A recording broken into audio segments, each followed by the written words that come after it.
Hello, welcome to The Late Show Live. Joining me this evening in Washington is my panel, Democrat strategist Mally Smith and the political commentator Hilary Fordwich. And in London, I'm delighted to say, political commentator Claire Muldoon. Hello Claire, thank you for being with us. We'll catch up with you in just a sec. Right, let's begin with the breaking developing story. I kind of predicted this a couple of days ago when the pressure was on Keir Starmer to resign. I changed my mind and said, nope, he's going to dig in. He's so arrogant, he'll stay on. And that is the message. In a defiant message to The Sun on Sunday, today, on Sunday, the PM says he's coming out fighting, vowing to lead Labour into the next election. So he's with us, unfortunately, for a couple of years more. But that show of strength may be short-lived because tonight the Sunday Telegraph reports that Labour rebels are quietly lining up, get this, John Healey, the Defence Secretary, as a so-called unity candidate, a figure they believe could unite both the right and the left of the parliamentary party against Sir Keir. And in the GB News exclusive, we can reveal that Wes Streeting is also plotting to move first, aiming to beat Angela Rayner to the punch in a fast-moving race to topple the weak PM. Sources have told GB News that plotters have already circled two key dates to pounce, with one being an upcoming by-election. Well, joining me in Washington, of course, is Mally Smith and Hilary Fordwich, and in London, Claire Muldoon. Hilary. Yes. I still don't think Starmer's going. I'm sorry. As per The Sun on Sunday, he's written for The Sun on Sunday, which is a surprise, really, bearing in mind The Sun is really sort of generally quite right. Yes. But he said, do you remember that scene in Wolf of Wall Street? He says, Leonardo DiCaprio says, I'm not leaving. Right. I'm not leaving. That's Keir Starmer. He's not going anywhere. Well, and he's also declared that he's won every fight he's ever been in, right? So he's already said that.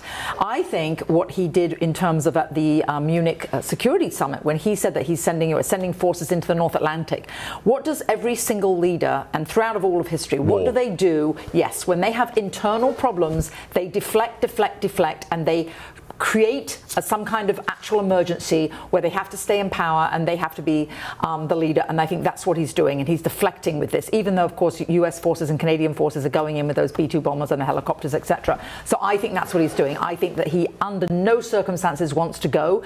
And I will say one thing, if this is going to be shocking, and actually I'm going to agree with Mally, something a little left here, I'm going to say something positive about Sir Keir Starmer. He actually did say, finally, he made a mistake by appointing Mandelson to be the US ambassador. But of course, only an idiot would have appointed somebody who already had to resign twice beforehand. So either Sir Keir Starmer was oblivious to that, or he decided to go ahead with a very bad choice. So he's in a lose-lose situation there, which is, I think, why he made a mistake. I know it's Valentine's Day, but you're being very generous there, saying you applaud him for that. No, I mean, well, he did admit a mistake. Not everybody will admit a mistake. Yeah.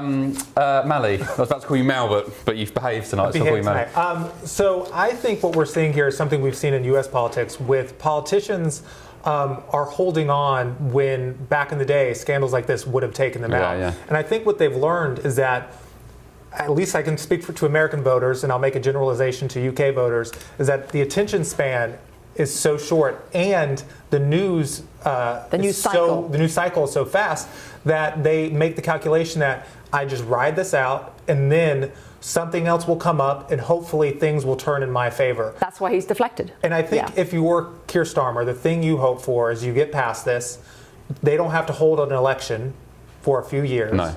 29. And you just hope that the economy improves and that you can make progress on immigration. I looked up to see what were the top issues UK voters say are the top issues, and it's immigration is the number one, and then the number two is the economy, which it's reversed in the US. It's the economy and then immigration. But only because of what President Trump has done. Thank you very much. It was in the last election. Well, I'll leave that be. And I think he just thinks you hold on, you try to show progress on immigration, you hope the economy improves, and see if. But the problem is blood's in the water, and you're going to have other people within Labour say, I can do a better job than this, and hope he just slips up again. Which they're already doing. But I think Angela Rayner, being a tax dodger, she doesn't stand much of a chance. No, I don't think she's involved. Claire Muldoon, hello, welcome back. What about John Healey? That's the name being banded around this morning on Sunday in the Sunday papers. I mean, a dark horse. He doesn't really get involved in much scandal. I don't really see him that much. And at least he comes on GB News now and then, unlike the others. Well, that is true, Ben. But also more names will come to the fore, like Pat McFadden. He's been mooted as well for a long time. Angela Rayner still, I think, does have her hat, even though she might have taken her hat off, because the other day we saw her extensively in a hair salon, let's not forget. I wonder who paid that bill. Anyway, we see a lot of things coming now about this Labour governance and indeed how it's going to forge forward. The next general election in the UK is dated, supposed to be 2029. Now, when Starmer says that he will be the leader into the next election, does he mean that he will be replaced? We'll have a general election, they'll get out, and then he will indeed be the next leader for the next general election. Who knows? But let's look at the virtues, Ben. Let's look at the virtues of a leader that's supposed to bring countries together, whether it be United Nations or NATO. Some of the virtues: integrity, courage, justice, prudence, truth-seeking. Has Keir Starmer actually have any of those as a leader of this country? I'd say a big fat no. There's nothing more important than keeping your money and your identity safe online. And with so many VPN options available, choosing the right one can be pretty daunting. But this video's sponsor, ExpressVPN, is making the choice easier for GB News viewers. ExpressVPN is offering up to 75% off, plus 4 extra months free. That's top-level security from just £2.49 a month, and you're covered by their 30-day money-back guarantee. So just click the link in this video's description or scan the QR code now. Remember, when you're online, you are often sharing personal data, so hackers can steal your information, your passwords, your photos, and your bank details in just seconds. But ExpressVPN encrypts your connection, making it virtually impossible for hackers to access your personal information. So why choose ExpressVPN? Well, it couldn't be easier to use. With just one click, you are protected. And ExpressVPN uses military-grade AES 256 encryption, which is the same standard trusted by the US government to guard their classified information. With their new tiered plans, you can protect up to 14 devices at once and manage passwords securely. Live chat support is available 24/7, and it typically connects you in under a minute with a real person. Click the link in this video's description or scan the QR code to get up to 75% off ExpressVPN, plus 4 months extra for free. Start protecting yourself today with ExpressVPN. Yeah, he's written in The Sun on Sunday, Claire. He said, "I think it's absolutely clear that the party does not want to descend into the chaos of the last government," I think in reference to changing leaders.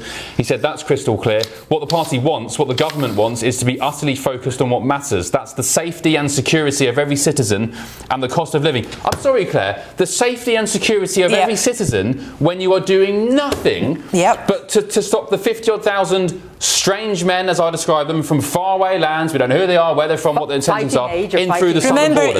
Remember Yvette Cooper? Yvette Cooper was the one that said, Yvette Cooper said, smash the gangs, right? Shabina Mahmood and Keir Starmer said, one in, one out. I'd rather none in, all out.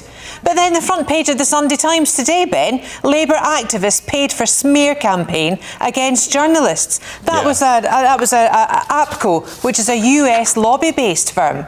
I mean, the whole of the Labour governance is an absolute cesspit. We can't trust them, and we can't trust their judgment, I'd say. And for Starmer to make comments like that, right in The Sun, which is a Murdoch Press News UK, typically right-leaning, it's just to get it reformed, because they're running scared of reform. But let's also look at Rupert Lowe. It's Restore Britain. Ruth Davidson for the other political homeless people in the UK.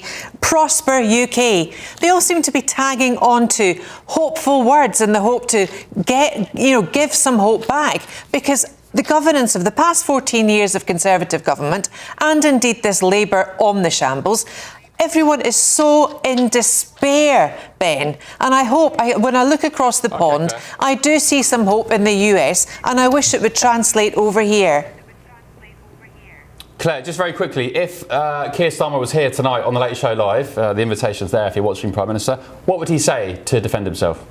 He would deflect and defend, as that statement that he made in the Munich defence meeting today. That was all about defence, sending these war crafts over, to save Ukraine. What about the Chagos Islands? What about everything else? He is indefensible, Ben. And even him as a barrister and a lawyer, he would struggle to defend himself now.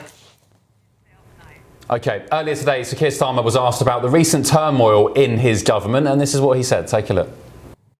Do you think you narrowly just miss being toppled? Do you think that what's happening in the politics at home is distracting you and perhaps making you vulnerable to a Brexit follow, the Reform Party, or even maybe the Conservatives, who might not want to pursue the kind of politics that you want to pursue? No, I reject that. I ended the week much stronger than I started it, and that's a very good place to be. And my party and my government is completely united.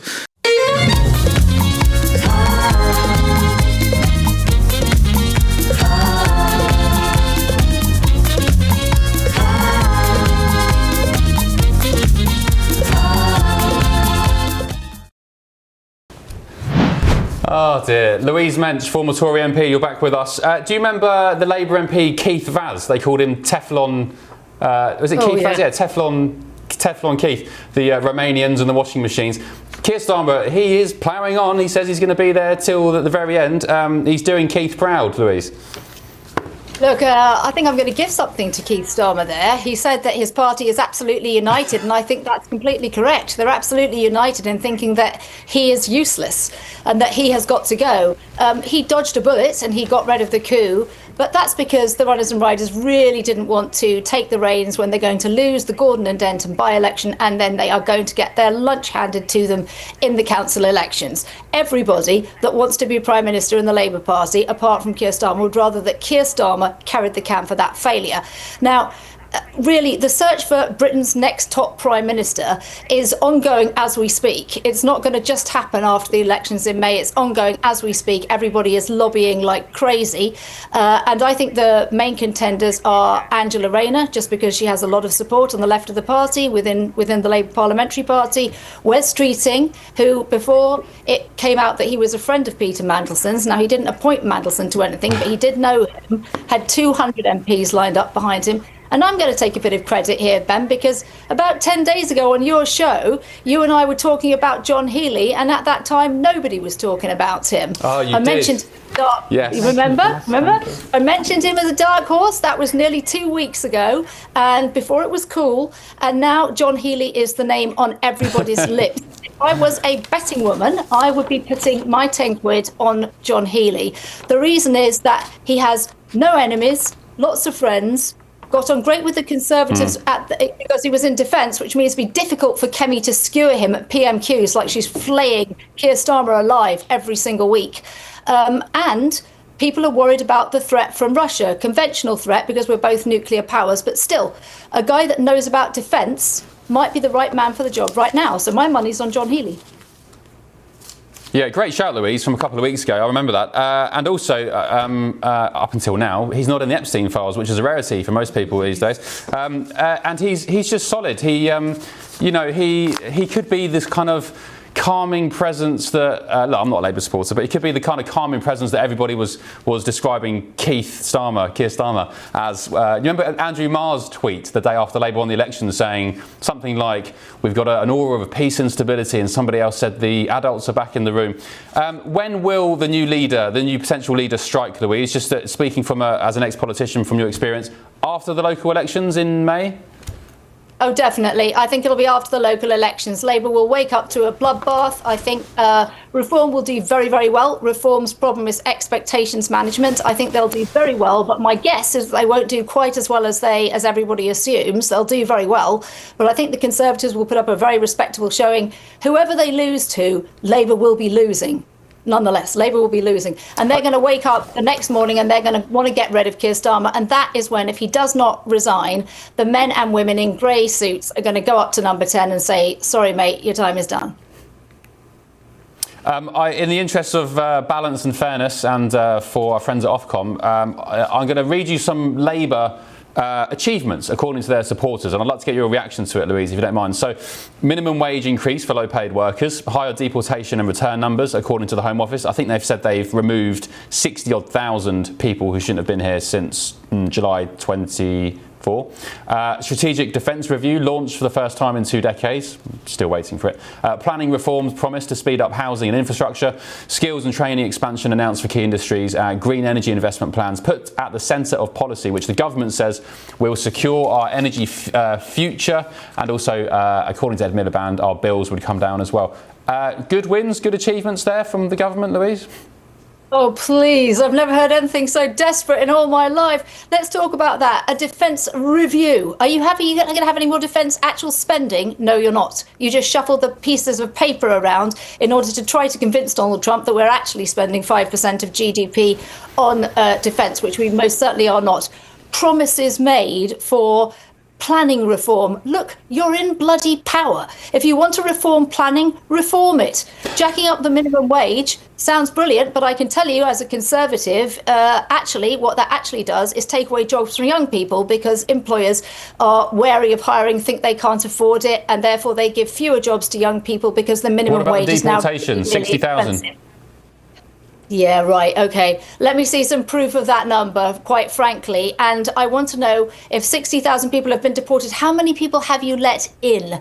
We really haven't seen mass deportation flights. I really wonder where they got that number. The British public, I think, would be very surprised to learn that Labour has apparently been cleaning house because that's not what we see on the streets of Britain. And I think Conservative supporters, Reform supporters, most of the country is pretty much united in that. So show me one real achievement that Labour has done. I mean, I'll be fair. I'll give Keir Starmer one achievement that I think he's done. He's been pretty good when talking to Donald Trump.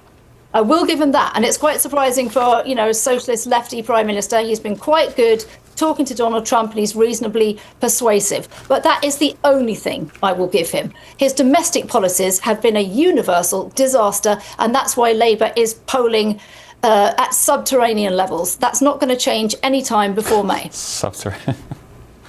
OK. And I think it was Starmer who called Trump the other week and said, by the way, Mr. President, your comments on NATO being away from the front line, I think it was Starmer who prompted him to put that correction out, or at least clarify he wasn't talking about British troops, which, yeah, as you said, he's got some influence on the President.